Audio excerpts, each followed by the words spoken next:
Life doesn't happen to you, it happens for you. Sometimes I think that's the only thing that's important, really.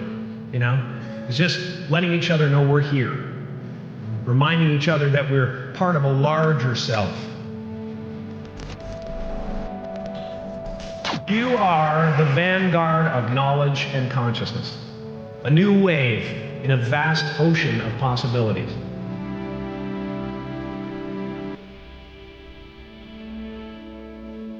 On the other side of that door, there's a world starving for new ideas, new leadership. I've been out there for 30 years. And it can be rough out there, but that's okay. Fear is going to be a player in your life. But you get to decide how much. You can spend your whole life imagining ghosts, worrying about the pathway to the future, but all there will ever be is what's happening here. And the decisions we make in this moment, which are based in either love or fear.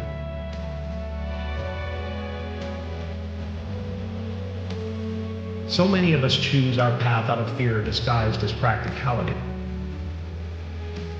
What we really want seems impossibly out of reach and ridiculous to expect, so we never dare to ask the universe for it. I'm saying, I'm the proof that you can ask the universe for it.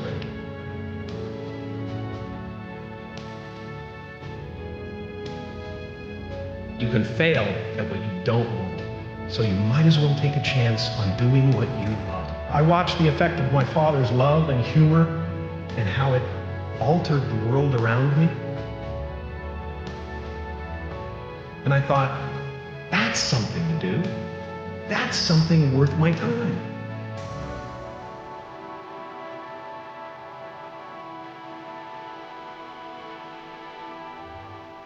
I realized one night in LA, the purpose of my life had always been to free people from concern.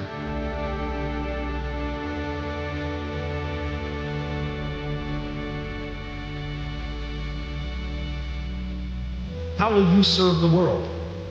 What do they need that your talent can provide? That's all you have to figure out. The effect you have on others is the most valuable currency there is. Don't let anything stand in the way of the light that shines through this form. Risk being seen in all of your glory.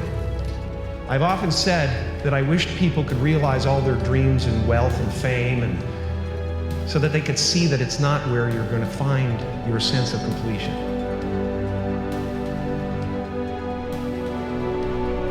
My soul is not contained within the limits of my body. My body is contained within the limitlessness of my soul. One unified field of nothing, dancing for no particular reason, except maybe to comfort and entertain itself.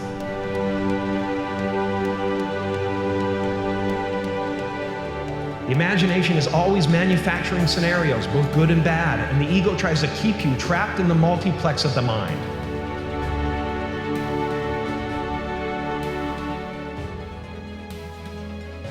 Our eyes are not viewers, they are also projectors that are running a second story over the picture that we see in front of us all the time. Fear is writing that script, and the working title is, I'll Never Be Enough.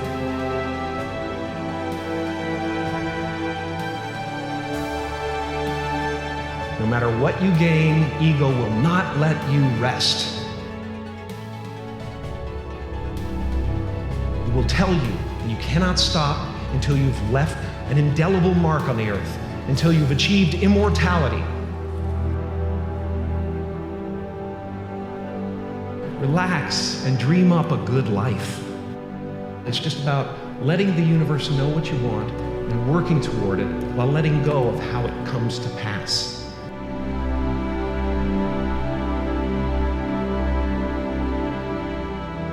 Your job is not to figure out how it's going to happen for you, but to open the door in your head.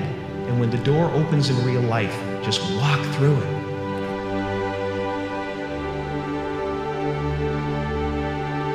And don't worry if you miss your cue, because there's always doors opening. They keep opening. Take a chance on faith. Not religion, but faith. Not hope, but faith. I don't believe in hope. Hope is a beggar. Hope walks through the fire and faith leaps over it. You are ready and able to do beautiful things in this world. It's our intention. Our intention is everything. Nothing happens on this planet without it. Not one single thing has ever been accomplished without intention. I was a little kid, and I would sit there, and I would try to figure out what it meant, what it was all about. Why are we here? What is this? And one day, I read something from Buddha that said that all spirituality is about relieving suffering. There are generations growing up right now who are learning to lie, that lying is okay, that you're supposed to hate half the country. You've got to get back to a place where we realize that a vote is not who you are. What we're doing, why we're building these abstract scaffoldings of who we are. You know, I'm a Canadian American, and I'm this, and I'm that, and I'm a Catholic, and I'm that, and it's all abstract stuff. And when you drill down, there's no you left. I really cherish that, and we are all one thing. Freedom comes in there only being one you, and it includes the table and the computer and the ocean and the trees. You try to breathe without them, you know, and you can't. I was in my studio painting in New York one time. I took a walk for a couple of blocks and I found this wonderful little park where these guys were playing soccer. Watched these guys play soccer. I watched this guy chasing the ball. And I went, that's it. I was compelled by that guy who was so involved with getting the ball. All sports work, you know, all art works on the same level, and that is presence. Meisner, one of the tenets of his technique is that if you are actually interested in what you're doing, you'll be interesting to watch. And that's why we watch babies, because they discover things for the first time.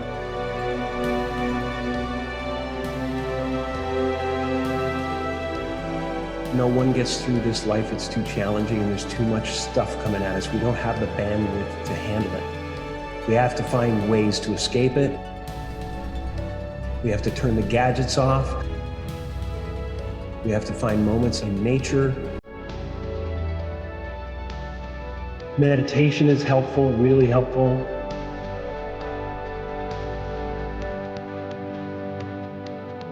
Anything that doesn't work out, I always think of as this is the way it was supposed to be. That's the way it was supposed to happen, because there's something bigger down the road.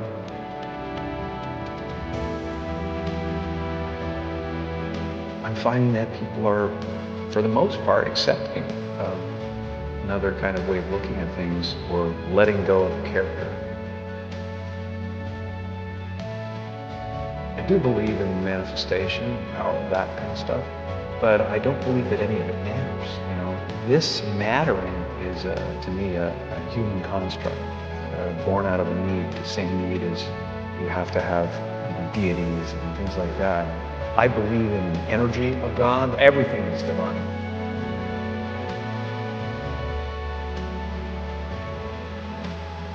It's been a part of the evolution of ego, is to spend your first half of your life acquiring and adding, thinking you can add to yourself. And it looks great when you got a cool car and you got good, nice clothes, and you've done something that people admire. But it can never fulfill you. You can never be happy. You know what I mean? It's not where happiness comes from.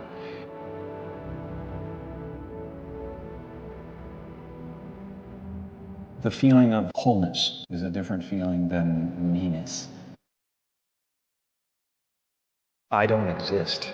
They're all characters that I played.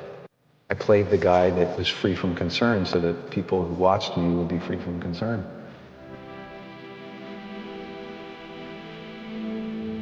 I'm not trying to tell the people how to live their lives. I'm just having fun trying to transmit that to the audience and trying to get people to feel that.